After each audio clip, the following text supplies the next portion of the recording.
Good morning, good afternoon, I guess at this point. We are Lucas and Michael, or McAtee, and we are here to talk to you about Microsoft Windows shares and how we use them on our internal pens. So briefly about us, my name is Lucas. I am a manager for a company called Crowe Horwath, which is an accounting and consulting firm, and we work as part of the security and privacy group inside that. I'm a manager, in quotes, because I don't really manage a lot. And when I do, I'm probably bad at it. But I'm also a pen tester and ultimately a code monkey. I write a lot of scripts, a lot of tools, and other things. Yep, and my name is Michael McAtee, and I'm a senior consultant at Crowe as well. Pen tester, and was a sysadmin before that. So that's why this talk's on the Windows shares. And couldn't think of anything funny, so we just left a placeholder for something funny. Insert your own joke there. And then ways to contact us, just the obligatory. Go to this page or tweet us or whatever you want. Oh. Okay, so quick overview of what we're going to talk about. We're going to start off with a little bit of a refresher on SMB and CIFS and Microsoft Windows shares, so everybody kind of has the same base, understands the problem we were running into, and why we built this tool, and why we use this as probably one of our primary go-to methodologies in pen testing now. Then we'll dive kind of deep into how permissions in Windows shares actually work, share permissions versus NTFS, how those are stored, what they mean, what we're pulling, what the tool's actually putting out, all that nitty-gritty stuff. The problem we found when we started using this day to day, and the troubles with other tools that are great at what they do but just didn't do what we needed them to do. And then we'll kind of detail our methodology, what we look for, why we look at shares, things like that. And then tools, hopefully a demo, maybe a video instead. We'll see how it goes. See if our sacrifices to the demo gods were successful. So, start off with CIFS. CIFS, Common Internet File System. This was Microsoft's nice and pretty name that they put on SMB when they wanted to make it a standard. They went ahead and sent a nice draft off to standardize it and then let it expire, never made any of the changes. So it is almost open and almost a standard, but it's what everything is published against. So there's not a great defined, here's how you implement CIFS. It's more, here's how you get close enough that you can get a file share and figure out the bugs as you go along. Since Windows 3.1, Microsoft has had networking built into Windows and some kind of SMB. SMB was originally developed at IBM, and then Microsoft kind of took it and ran with it, and pretty much every major version of Windows with the release brings a new version of SMB. And especially here in the past few years with Windows 7 and then Windows 8, Microsoft has really pushed hard on this as their core technology, not just for file shares and things of that nature, but they're actually backing their Hyper-V clusters with it, recommending it over using something like iSCSI or NFS, and have put a lot of effort into cleaning up the performance. They actually, if you look at the specification from 1 to 2, they dropped the number of commands from like over 100 to about 19. So really cleaning up the spec, trying to make it better, and we'll get to Samba a little bit later, and they've kind of started to follow that process just a little bit behind. So share types. Probably everyone has seen these before. If you see a share with $1 at the end, unless somebody's done something a little funny, that typically means it's hidden, doesn't show up unless you go looking for it or has a tool that pulls it specifically. The other share that you'll see everywhere is IPC dollar. It's inter-process communication. This actually is where all SMB sessions start. And so SMB is used for a couple things, not just file shares, but also printer sharing. You can also share serial ports, apparently, over it. And Microsoft has all kinds of random calls. IPC is how you pull where RPC endpoints are in a Windows environment. So if you have a bunch of SQL Server instances running on a Microsoft machine, you're going to connect through SMB to IPC dollar. You're going to make some calls against that, and it's going to give you the information you need to go connect to that. So all that automatic finding fun stuff that happens all goes through IPC dollar. So that's the starting point of any Microsoft Windows SMB connection. Next one here is admin dollar. This is a special share that is kind of a core part of our methodology, so we'll get to those specifics, but this is on by default in every version of Windows, and it takes you to Windows System 32. It's supposed to just be an admin share. Some tools use it. It's, for instance, PSExec uses this. So if you use PSExec and you upload an executable, it's going to drop that executable into this admin dollar share. And you can open up Wireshark and actually see it map and drop the file. Along that same line, considered admin shares, C dollar, D dollar, E dollar, however many drives you have will pop up, and those are just administrative shares that are locked down by default to just local administrators, and they will allow you to gain access to those various drives. Here until recently, you couldn't turn those off. You could disable them, and then when you rebooted, they'd come right back. Microsoft has released a hot fix, though, that you can use to fully disable them. So, nice fix for workstations. If you know that they shouldn't be sharing anything, you don't want anybody to set something up that maybe you didn't know about, you can go ahead and run this on all your workstations and no more file sharing. Just, make sure you're not using them. Yeah. Tools you would not expect to use them. So, if we start looking at a little bit more of the detail of share permissions, there's actually a few things that we wanted to talk about.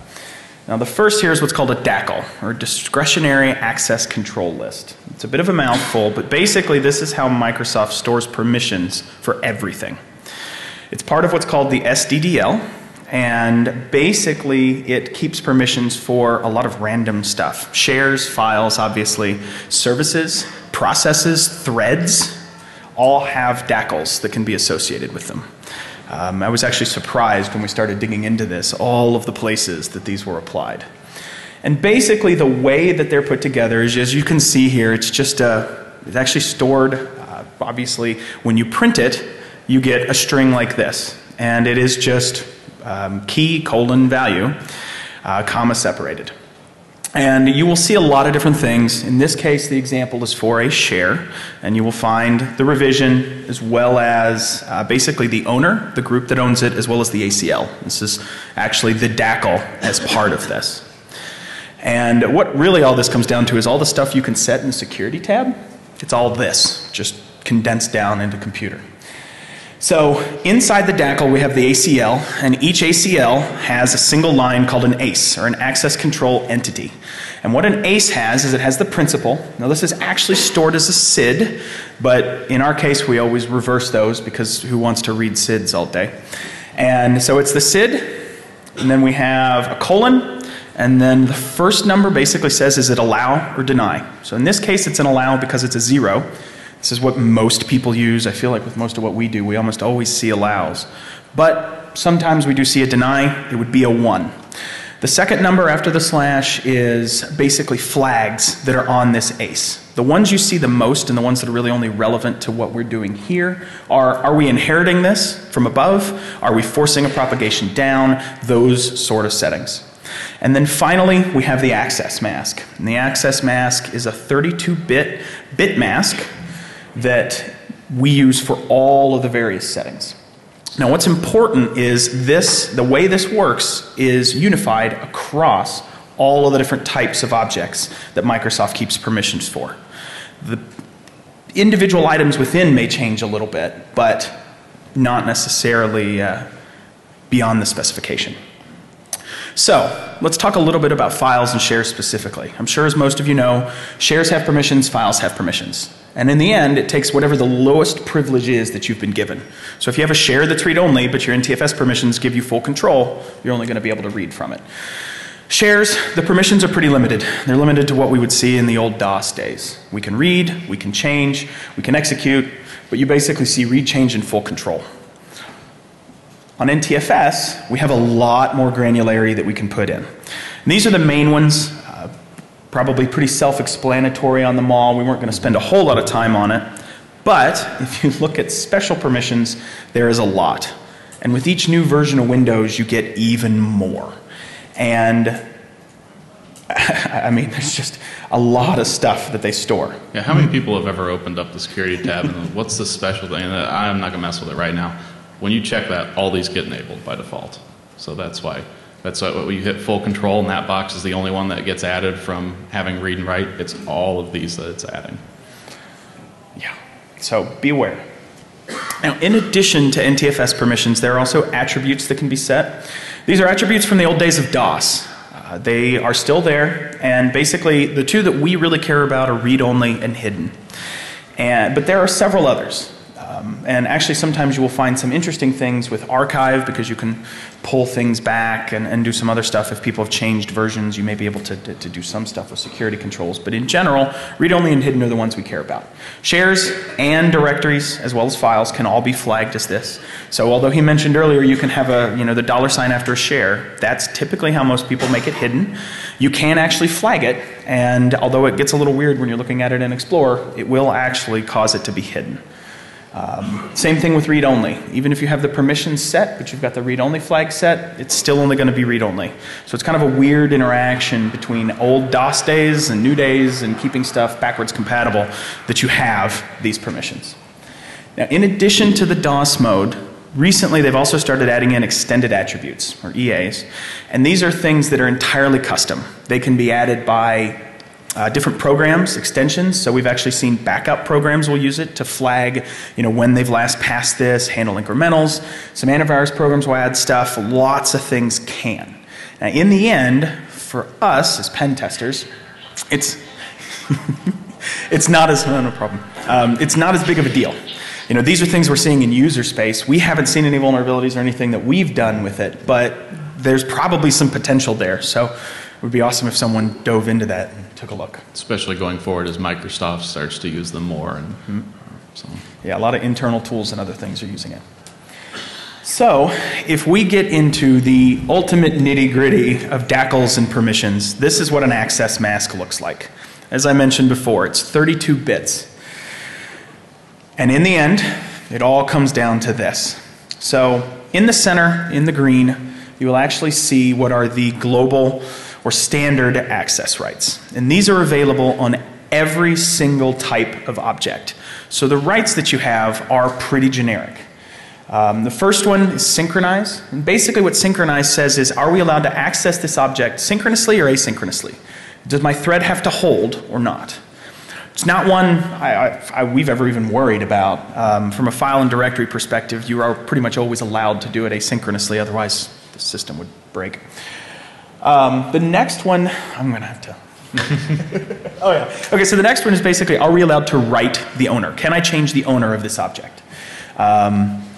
Pretty straightforward. We also have, can I write the DAC? And that is, can I write the DACL? Are we allowed to change the access permissions and alter the ACL? So it's a little meta in that the ACL includes the permission on can someone modify itself. We also have, can I write extended attributes, and can I read read and write attributes? So this is not extended attributes. This is the attributes we were talking about before, the DOS mode ones. So this is hidden, read only, that sort of thing. And are we allowed to modify them? And then finally, the most self-explanatory one out there, can we delete the object? So those green ones are always there. So the little further to the left in black is one that also is global. It's always available, and it basically says, can I access the system access mask? Now this is one that you don't see very often, but basically there are DACLs and then there are SACLs, S-A-C-Ls. And what a SACL is the name is a little bit of a misnomer in my mind in that it basically says, am I going to audit when this object is accessed? Am I going to audit when something happens? So what this really does is it drives a lot of stuff that goes into the Windows event log, that it goes into other extended logs that you may have or may turn on. So it's not one that we see very often. It's not one that we really worry about from our testing perspective, but it is certainly one just to keep in mind. Finally, if you look on the right, no, not you. If you look on the right in the orange,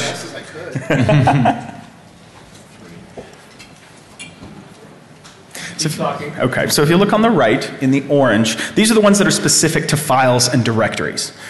This is where you'll see a little bit more of the stuff you would expect to see from a permissions perspective. Can I read and write extended attributes? Can I delete the file, read the file? Can I write new files? The ones you see listed up here are for files. So the names are different for directories. Technically the object type is different, but... Can you do a shunt? Of course. New speakers, round of applause for our new speakers.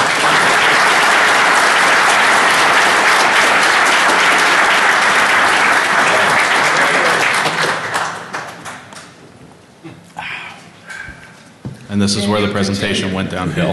Give me about 10 minutes and then we'll see. question is, can you continue? Yeah. I'm a professional.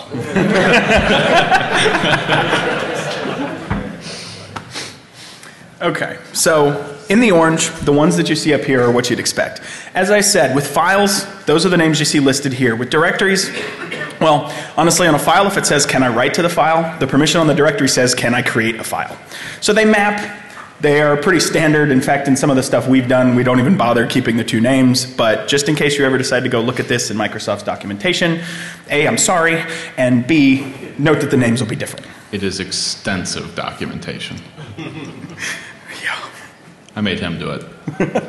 Go back, there's still, Oh, yeah, sorry. you skipped ahead. So then finally, the four blue ones on the right are kind of meta permissions. Basically, these are the ones you would expect to see, right? You have write, you have read, you have full control, you have change. And so really, if someone sets these, it sets all the other flags. They are assumed, though, but typically almost every program will implement it. So if you pick the read flag at bit, I think 30 or 31. 31's read. If you pick the read one, technically you have all the read permissions. It doesn't even bother to look at the rest of them. But pretty much every program on the planet will go ahead and set the fact that you can read files, list directories. It sets asynchronous, it sets read extended attributes and read attributes, that sort of thing, execute file. So those are there, also important to note. And this was a lot of time spent figuring out what the right document was. And then when we found it, it was actually quite easy. Okay, so we had to go relearn some of that and learn for the first time a lot of it because of a problem. So share scanning, we keep finding, is kind of a pen tester's best friend. One, it's where all the information is, typically. So you're going to go after it for that, find somebody's password.txt and things like that, Windows images, pull some creds out of them, all that fun stuff. But there's other stuff you can do too. But what we found was the tools weren't really built to do everything that we needed them to do. And there were some problems with some of the tools that existed because they had been built to do this or that, and so they didn't take into consideration some other things. So some of those problems we ran into is some of the tools have immature or just incomplete authentication libraries. So while they'll support LM and NTLM v1, they may not support v2. Or maybe they don't appropriately handle NTLM SSP, the security provider process. So even though their library may support v2, they never get prompted for v2. Like, it won't ever just kick in. And we ran into this with a couple tools.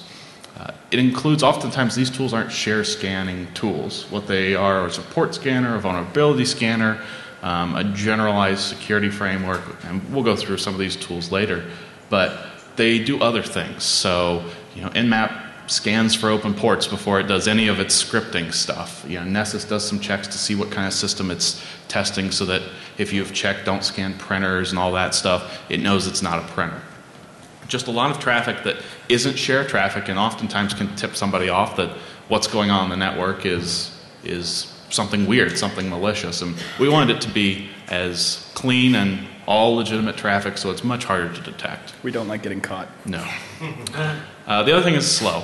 Some of the tools just wrap other existing tools like SMB client. Some are written in scripting languages. The whole libraries are, which is a crazy feat. Kudos to the people who wrote those. But they're slower, right? I mean, how many times have you gone to a Windows file share and it's slow and that's all written in C and been optimized for years by Microsoft? So, somebody implementing that in a scripting language, it's just slow. And we needed it to be fast. And finally, almost none of the tools would recurse down a tree. So if you have a folder structure that has 120,000 objects, files, and directories and all that stuff, these tools wouldn't go down and find those for you. They'd typically give you the share permissions. Maybe they'd give you the share permissions plus try to upload a file to tell you if you had write access. But they just didn't give us all the information we really wanted to have. So here's some of the reasons that we share scan. First one is obvious. This is why everybody looks at shares. Sensitive data, right? You look for the HR share. Check out the salary, the person who hired you, what's he or she making? What's the IT person who keeps yelling at you every morning that you broke this or broke that, what's he making? All that fun stuff. You look for IT shares. The Windows administrator has that big installer package for SCCM and he downloaded it, and now he's got to get it to the server he's going to install it on, you know, he's been working 12 hours that day, so he just opens a share in his documents, right? He just opens it up or just dumps it in an application share somewhere, and then now this has become a dumping ground, and just all his stuff is in there. Scripts that have passwords, all that fun stuff. All of them come from maintenance windows at 2 a.m. Yes, exactly. Backups, we see this all the time, is there'll be a backup folder that a permission was opened up so tool XYZ can go grab a virtual machine and make a backup or do a backup of a specific share, or you know, all these different things, and they just dump it to a writable share on some big piece of storage, and no one ever goes and locks down those permissions. And we have gotten control of several admin passwords just by grabbing a backup and dumping that backup out in a Windows image file or vRanger or something like that, and pulling local admin creds, pulling sometimes cache credentials, you know, anything you could pull off the hard drive of the system, you could pull off these backup images typically. And finally, one of the more fun ones is we find source code a lot in shares. Either source code for vendor tools or stuff created by those tools. One of the ones that was interesting is we found a very large help desk system that lets you attach and track changes and tickets and all this. By default, when you set it up, it creates a share that you can map and everyone has access to that contains all of those attachments. So if your change control system, if you're putting, here's our original router config and here's the change we're going to make, and it's a non-redacted configuration because it's internal, we were able to get those. And we actually did dump all kinds of, we dumped configurations for switches and routers, firewall configurations. New passwords. Passwords, yeah, new passwords that got set. Audits of their weak passwords for like service accounts. It's like, we know we have these eight weak passwords, but we can't change them. And here they are. So a ton of stuff that you can find that's just fun. But that's only a portion of what we do. And typically it's what we do after we've taken over a network, or if, you know, the goal is not to just take over the network. This is the other stuff we go do. Go find weaknesses. Right, what we use it for first. Oh, no, I was just going to say, DOM admin is nice, but man, you come to a bank with a list of every account number, they listen. So the first thing we always use it for is just system fingerprinting. Once you have authentication and you pull a list of Windows systems either through port scanning or you know, listening to network traffic, what kind of system is it out there? Is it you know, a domain controller? Does anybody know 2 shares that are on every domain controller? Anybody? Sysvol.net logon. You see those, you're looking at a domain controller. So that tells you exactly what that system is. If you see WDS, Windows Deployment Services, has a set of default shares that it kicks in. I think deployment share is that one. I don't remember off the top of my head. WSES, SCCM have default shares that they put enable. If you want to find, older versions of IIS. if you want to find the HR system or the IT system, look for the IT share on one server somewhere, or the HR share on one server somewhere. You want to see where everybody's files are. Usually it's profiles or users on some big piece of storage somewhere that has everybody's stuff. And sometimes those permissions aren't right. So it can tell you a ton about what you're actually looking at. And as a side note, if you're trying to be really stealthy and you can't port scan, you can't do anything to try and actively identify Windows hosts, use something like NBTNM, UserInfo, WinFo, and go to the domain computers group. And although they are accounts, if you just remove the dollar from the end of it, that'll give you the pretty much a full list of every workstation and server in the domain. And it's not going to get caught. Yeah, you're not going to get caught. The only problem with that is if they don't clean their A&D environment, which no one does, you'll have about half of them, you know, were disabled 3 years ago and don't exist. But you can clean that up too. Okay, so beyond that, and beyond what, you know, is the obvious of shares, we have also found a couple of unique uses for us. And we were actually talking earlier, it's probably about half of our attack vector to domain admin on all of our pen tests involve this these days. It'll probably start to change, but the first one, the big one, is the local administrator password reused? So you remember the admin share that we talked about. If you've, you know, popped a box, you've got one workstation, let's say it's through, you know, social engineering, or I don't know, you've got a share with WDS images or something like that, and you've got a local admin password. Next question is, well, where is it reused? Well, you can do a lot of different things to find that, right? There are a lot of different tools. Hydra will do it, Medusa will do it. But that's going to look like a logon attempt. It may get you caught. It may not rise above the background radiation of the network. So it's really simple. Try and mount admin dollar on every workstation with that account. If it works, bam, you know where it's reused. And so we're on pens all the time where we've got 1,000, 2,000 workstations. And what we will find is that sometimes clients are pretty good. They'll maybe put IT with their own local administrator password, maybe HR, and then everybody else has the same one. So at that point, I'm effectively a domain. If I control 1,900 of your 2,000 workstations, it's only a matter of time. A domain admin will log in at some point. Just got to be patient. Somewhere we can steal a ticket. The other piece that you can actually help out with is you can start to learn, is it renamed in the same place everywhere? And yes, admin what admin is one that we found. That is my favorite local administrator renaming. Everyone should use this. Admin what admin. But my favorite is still that we've had several clients recently who, per our recommendations, they've renamed the admin account or they've disabled it, which is good. Disabling the admin account prevents a lot of lateral expansion of your access. And then what they'll do is then they'll go and they'll turn around and create 3 new ones. One for the help desk, one for the antivirus updates, and one for patching. And they're all local admins. And you kind of give them a blank stare being like, okay, did you think this through? So we also find that all the time, where there's local accounts that are reused. Sometimes they're local users, and we can work with that, but more often than not, they're local admins, and that's just bad. Also, we will also find where if we get one user's set of credentials. Now, we'll do this through Responder, if you guys know about that, LLM&R. If not, it's really cool. I highly suggest you look into it. We will get a credential from that. Maybe we'll manage to crack it. Maybe we'll get some local cached creds through Mimikatz that have come to us. Sadly, they're a regular domain user. They're no one important.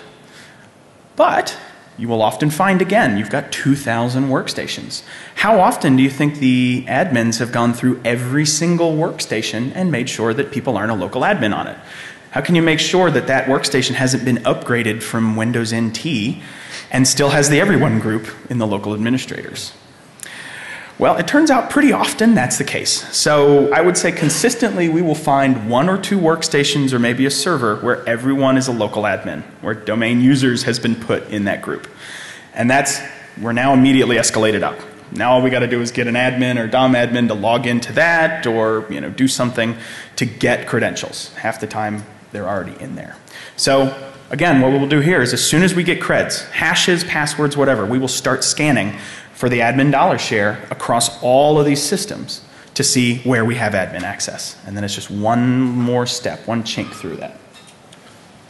So before we started writing this tool, these are the tools, with the exception of WinShare and Noom, that we kind of had access to. Nmap obviously has the NSE script.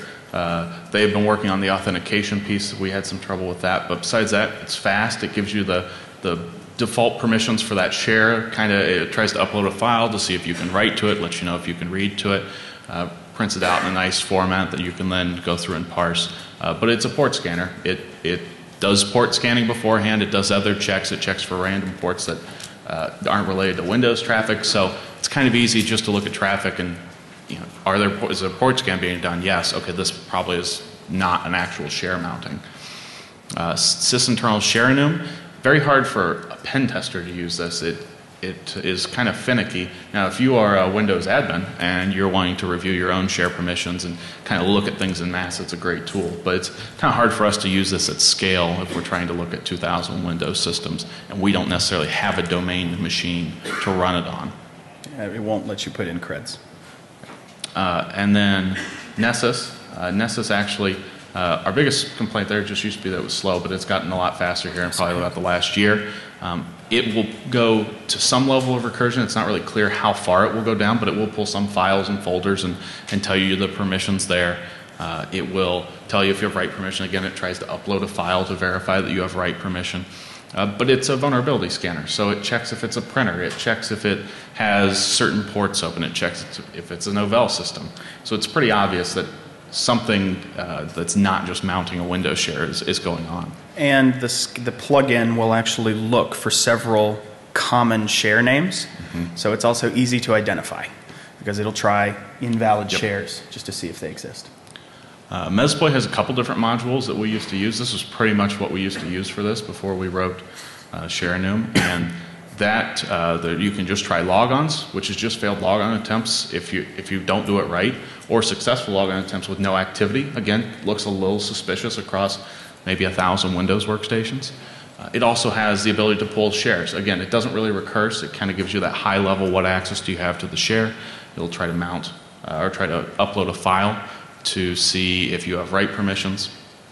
And it also used to be pretty slow. Now they've threaded theirs because they rewrote their SMB libraries in Ruby, which is insane.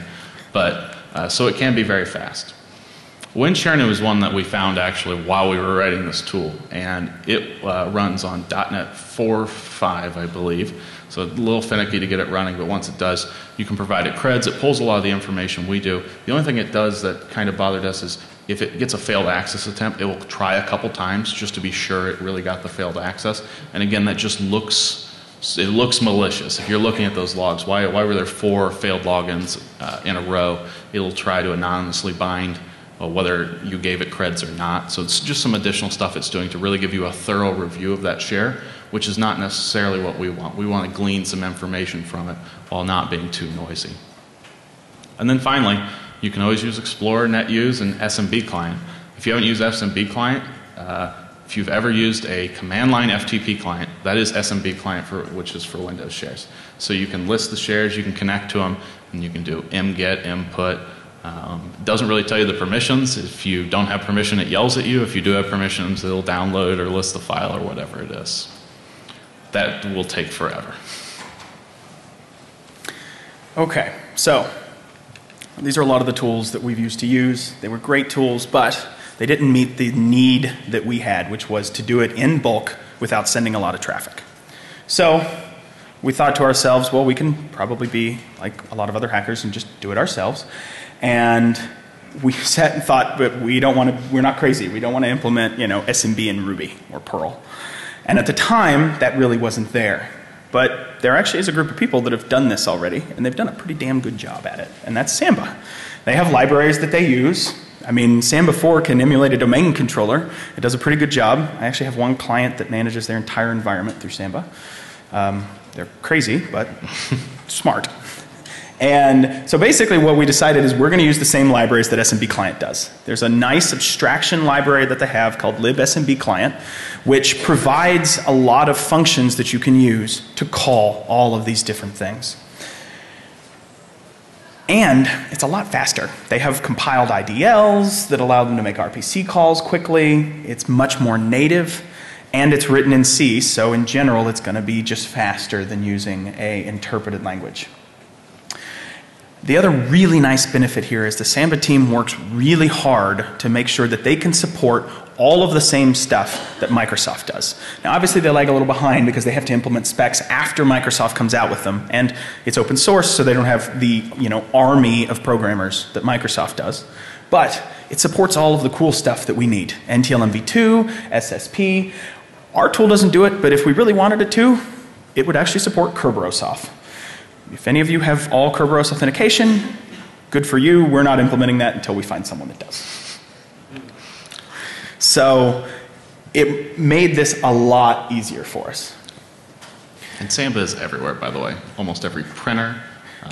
You will find the Samba code in various versions on almost every device out there. So it has been battle tested and optimized by everybody who's ever tried to do anything with a Windows share. Which, a cool little side note, for those of you that didn't hear, there was a remote exploitation and command injection vulnerability in the NetBIOS name daemon for Samba that was released this week. And so because this is in every printer and basically the entire existing corporate Internet of Things, it might be interesting to take a look at. So for what we do, we gather the DACLs, we parse the ACEs, we give you a nice CSV so that you can go to your spreadsheet of choice and filter everything out. We'll recursively go as deep as you want. So we have actually pulled every permission from a file server that had over 500,000 objects on it. It took about 30 minutes, and it was a gigantic CSV file. Excel complained. But we also support anonymous. We can use regular creds, and actually we do support pass the hash, although there's a little of a caveat there. So, Demo. we do have a demo. At least a video, hopefully a demo. And hopefully this is easy to read.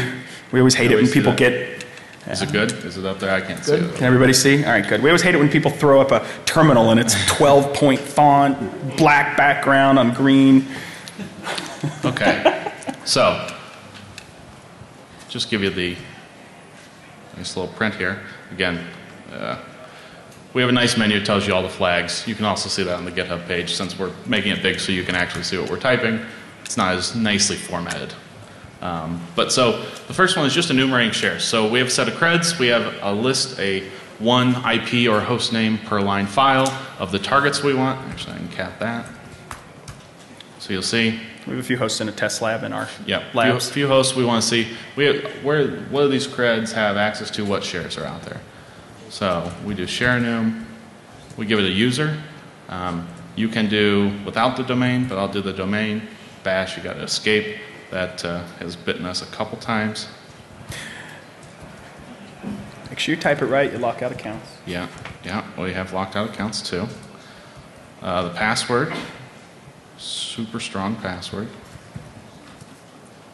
We give it an output file, which is just a CSV, and then we provide it the targets. So in this case, targets.txt. We give that a run. You'll see nice, pretty colors. It pauses too to make sure you typed in the password right because we locked out a whole lot of accounts once. So and you'll see it goes through and it's telling you what it is actually getting. So if it had some errors because you didn't have access, it tells you that. If it pulled some objects, pulled some information, it tells you that. And we even give you a nice little color so you can just glance to see if you're getting a bunch of red X's or if you're actually getting some data back. And so we will show you what that looks like here. And so while he's pulling that up, for each of these demos, we're also going to talk about some mitigation steps that if you're on the other side of the house, right? We like breaking into things. Both of us used to be admins in the past, so we understand. We don't want to just come in, break everything, and then leave and say, here's how you suck. So we prefer to at least help you along the way. So let's talk about this one. This is obviously very difficult. You need shares enabled. But something that actually one of our clients did, it took us by surprise because they didn't do it out of this, is they actually logged whenever someone used $C or admin dollar. And basically if they saw more than like 5 of them in a time period to their SIEM product, they generated an alert. That stopped us real quick. That was tough. And so see they have this Excel file open here and we provide you a lot of information, some headers. The user you ran the account with, so if you're maybe combining these into a lot so that you kind of just have this analysis, you can tell what user you ran it with, the host, what the share name is, what type it is. So right now it's just going to show file shares. When we show recursion in a minute, you'll see it'll say if it's a directory or a file. And then we actually pull the DACLs we talked about. So you'll see here, NT authenticated users has read extended attributes, and execute. And you can actually go through and filter this. So if we want to look for all those admins we talked about, now we can tell where this user has local administrator access. So if this was a pen test, we would then go to this system and we would pull the local administrator creds, which we've done for you. If I can use screens. So again, the same user account, we have provided it the credential here, and this is the format, the same one that Metasploit uses, which is the LM hash colon the NTLM hash. So you just provided that. You can copy it straight out of pwdump. Just make sure pwdump will put no space password. So make sure you fix that. So we'll let that run, and you'll see we're pulling results again for each of the hosts with the hash there. And if we look at that output, again, we can filter this up.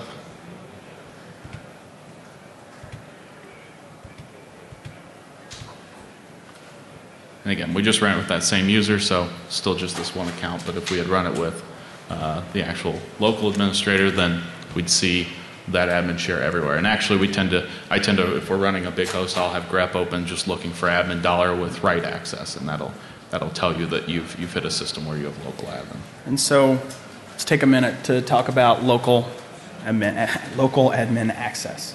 This is difficult, but more often than not, we find that our clients are actually using this accidentally.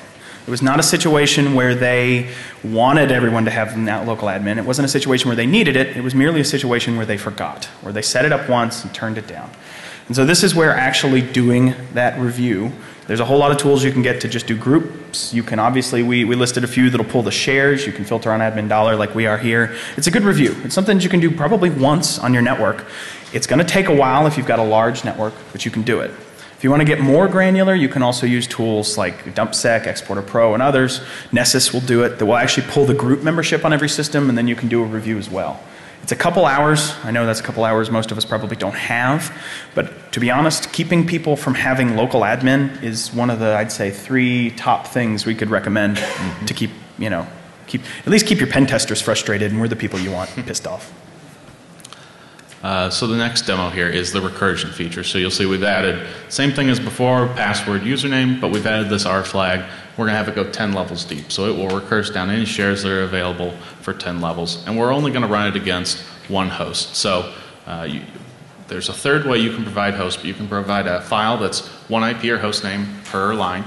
You can provide just one target, so just the host name or IP of a system you want to look at, and it'll go on everything in that system. So that's what we'll do here. We'll let that run. And then the last one you'll see in a second is you can actually limit it to a share, to 10 folders deep in a share. You can give it the full path of where you want to go, and it will actually go and do recursion against those. So you'll see there 1,300 objects it found recursing. And we will open that guy up. So while he's doing that, the last mitigant we wanted to talk about is admin password reuse. So I would put this again in my top 3. And when clients have basically, you're deploying from an image or you have it set in group policy preferences where you're setting the local admin password. So that means if I take over one workstation, I have effectively taken over them all, which is bad. Ultimately, all of our networks are getting broken into every day. It's kind of at the point now where we have to just accept that. So it's our goal to contain people down. One of the first lines of defense you can do on that is preventing them from getting access to other workstations. So even if your users are running as regular users, you have UAC set to 4 and everything's perfect, I can still, hopefully, get access to the local admin hash or the local admin credentials. So then, from there, even though you've prevented your regular users from doing things, now the attacker can get access to every workstation. The optimal solution here is to disable the account. But that gets difficult unless you're going to be re-imaging systems. Because if they fall off the domain, well, you're kind of screwed. You're not going to get it back. So there are a few other things you can do. One of the other great ones is to prevent that account from logging on over the network. That way you've got it at the local console if a system falls off the domain, but you've prevented an attacker from reusing it over the network. It works really well. Sometimes you can't do that. Some people haven't been able to get it to work. Some, networks are very complex beasts. So the next best option is to start to group that. Have a password for admins, have a password for IT, have a password for HR, have a password for accounting, so that at least you've contained your access to only the access of the information they already had. If you really want to get crazy, Microsoft, there's actually some PowerShell scripts that you can get that they've put out that will actually set every password on every system in your entire domain to a random value. Yep, they released it as part of when they pushed that update to quote-unquote kill past the hash. And as part of that, the GPP update that disables the ability to store passwords in group policy and push them to workstations, they actually provided a PowerShell script that will go through, and every Windows workstation you have an AD, it will run against it, set the local password to something random, and dump all that to a CSV for you that you can then throw in KeePass or some encrypted store, and if you have to get to it, have to log in, there it is. But typically, probably not going to need it that often, so it's fine that it's something random. So you'll see here, the CSV, we have directories, files, file shares, the permissions for each of these, who has permissions, same thing, same format for each one. It's just in this one, that object file actually starts to give us folders and directories 10 levels deep. All right, and so our last demo here,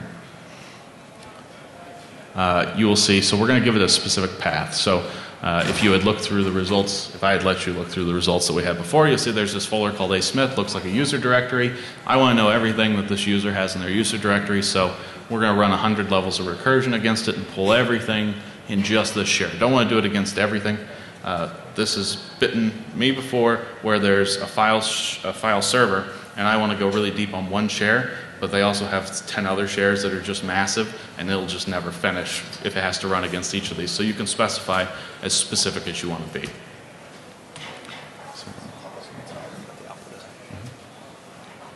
Okay, so we pull that there, and you notice that when you do a specific path, you do have to provide SMB://, which is pretty standard in Samba, but when you're getting that specific, you have to add that.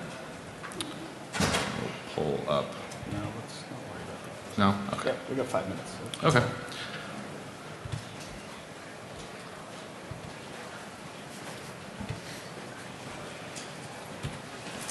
So by the numbers. So right now, this is some of the numbers we pulled with the current version just to see how fast it runs. It takes about 6 seconds for a standard host, and that includes Samba warming up, the tool warming up, it giving you a little bit of a pause so that if you type the password wrong, you can Control-C before you lock everything out.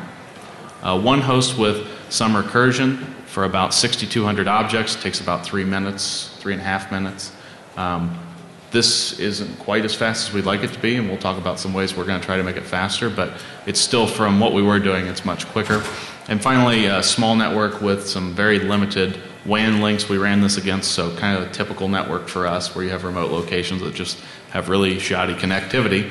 Took about 13 minutes, 14 minutes here to do about 165 Windows hosts, but we have used this in networks as large as 6,000, 7,000 workstation servers, so it'll keep running and going, and just sometimes it might take a little bit. Okay. So as far as challenges, Samba's a big beast. There's a lot of stuff to it. More importantly, there's actually a patch that we're having to issue to Samba itself. The reason being, if you try and do pass the hash, Samba supports it, but there is one function where you try to pull the extended attributes. And this is where DACLs are, that starts treating the hash as a password again and locks out accounts. So not good. Also, it's written in C. Neither of us have written C in a long time, so it's terrible. So if anybody has any questions, we will be around. Also, if anybody here has written RPC code for Samba, we'd really like to buy you a beer. So we have some questions for some other tools we want to write. All right. So here's the contact info. Thanks, everybody.